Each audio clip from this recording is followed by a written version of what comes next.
hours pass slowly one at a time. One of my work days as a toll collector seems to last an eternity. Boredom envelops my mind. Will anyone even notice if I don't show up for work tomorrow? If I leave for a trip and travel the roads aimlessly for days? I glance over and spot my map sitting in a pile of dust on my table. With that, my mind is made up. When I return home from work, I will pack my things, and by dawn I will be on the road, just myself and my map. When the following morning finally arrives, I leave before the sun rises and slowly work my way through the lines of my map. I pass a moose that is on my right. Instantly, I am reminded of a picture I have once painted for my mother when I was young. The picture itself had been nothing special, however, it was my love of painting that came rushing back in that instant. I forgot how passionate I was about art.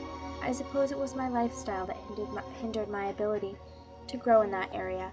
After I graduated from high school, I went straight to work and therefore never had any time to get an art education. As soon as I started thinking about this, the mission of my trip became clear to me. I wander the streets until I come upon the first art store I can find. I load my car with all the painting supplies I could possibly need.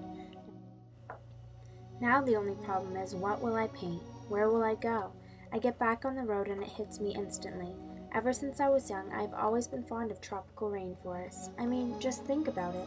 I couldn't possibly run out of interesting things to paint there, could I?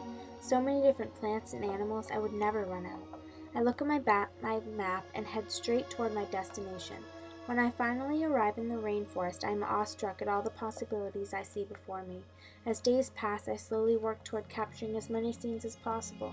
From the first sign of sunrise to the last glimpse of the sunset, my paintbrush never leaves my canvas. When I sleep, my dreams are filled with the places and creatures I have seen. However, as night passes, my dreams soon alter the images I've seen in the forest.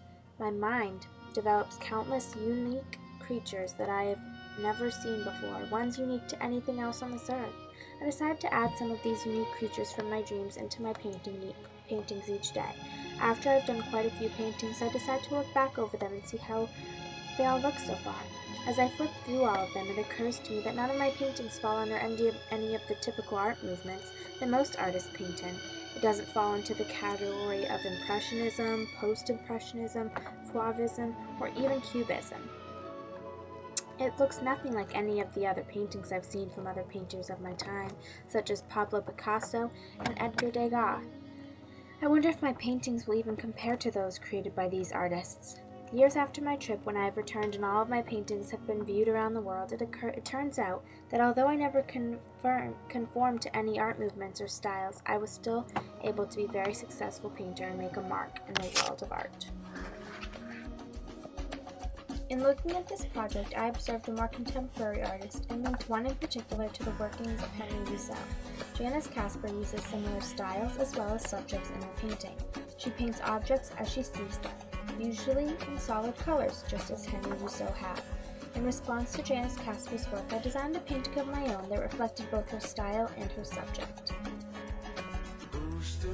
This painting is my response to the paintings by Henri Rousseau and Janice Casper. This world keeps spinning, and with each new day I can feel a change in everything. And as the surface breaks, reflections fade, but in some ways they remain the same. And as my mind begins to spread its wings, there's no stopping curiosity.